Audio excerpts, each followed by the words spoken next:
Hi, I just want to show my fine hair day today.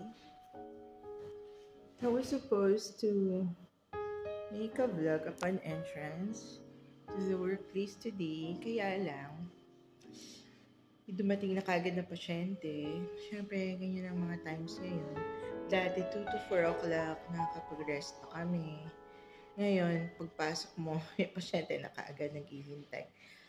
Anyway, I am in my break time now. It means eating and resting a little.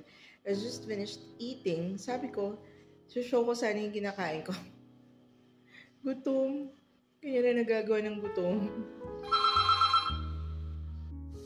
Tapos, yun na nga, syempre, nagmadali ako kasi pag hindi ako magmamadali, darating mga pasyente, madidili na naman ako. Medyo dry, pero itatry ko tong i-hot oil. At least, ayan, good na yan. Tsaka malinis ang scalp ko. Yan ang difference. Kasi nilinis ko siya. Made it a point na i-monitor ko siya. I'm back to my post. Kasi sinundo nila ako. Bayan. We're allowed breaks here to eat, to rest, or whatever. Go to the toilet, ganyan. Anytime pwede naman. Pero, ngayon kasi hapon naman to. So, minsan may mga panahon din na hindi masyadong maraming pasyente. So, ganyan. So, anyway, ito na ang pasyente. So, I'll see you again, okay? Yan, bilisan ng break! Nako! Kasi pag hindi bibilisan, darating ang mga pasyente. Ano ngayon? Sunday ngayon. So, parang Monday sa Philippines. So, ganyan dito. Bagay, kahit hindi naman Sunday or Monday.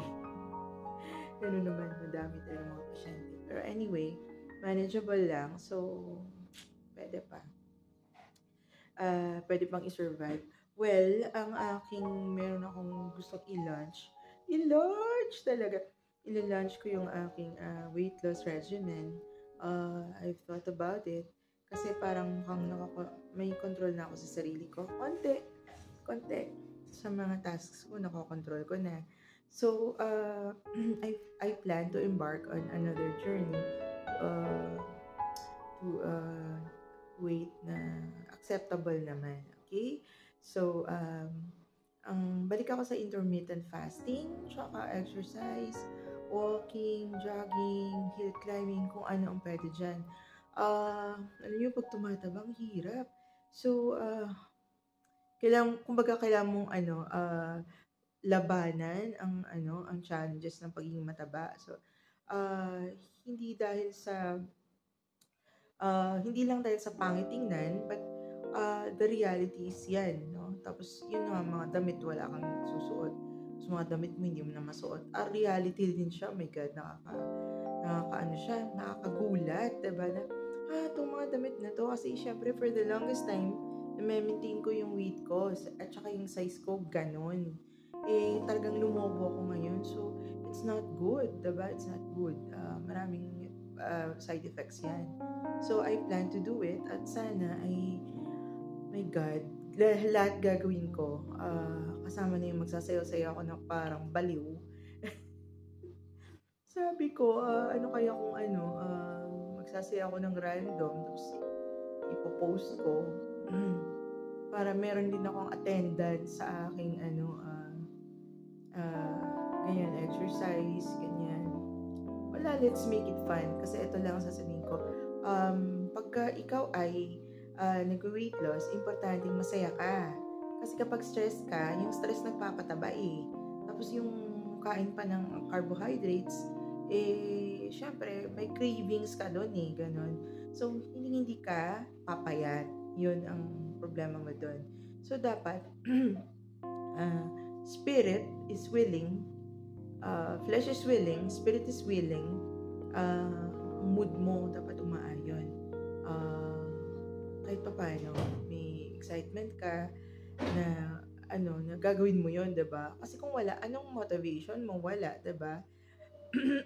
For the longest time, for 2 years na tumataba ako, nakikita ko yung mga damit na hindi kasya. As in, bili ako ng bili. Wala lang. Kaya lang ngayon, parang, oh my God, as in, grumabe. Sabi ko, wala na talaga yung susuot. Pati yung tong mga coat ko, tong mga blazer, hindi na talaga, my God, ano ba to? Sabi ko, 13 sets, 15 pieces to eh. So, sabi ko, magbabago tayo ng set ng mga blazer. Talaga lang, kaya mong magpatahi ng 15 pieces? Hindi naman ganun, pero ang hirap kasi. Tambak na yung mga damit sa bahay, tsaka yun na nga, so hindi talaga okay. So, paano? Oh my God, tulungan niyo ako mag-weight loss. Please lang. Para kahit ano ba, convenient naman sa akin yung paggalaw-galaw ko, tsaka comfy naman ako, tsaka on top of it, may good health. Na, yun ang pinaka-importante doon. Okay, so, cross fingers, sana. See you. Good luck to us. To me, most especially, God bless me.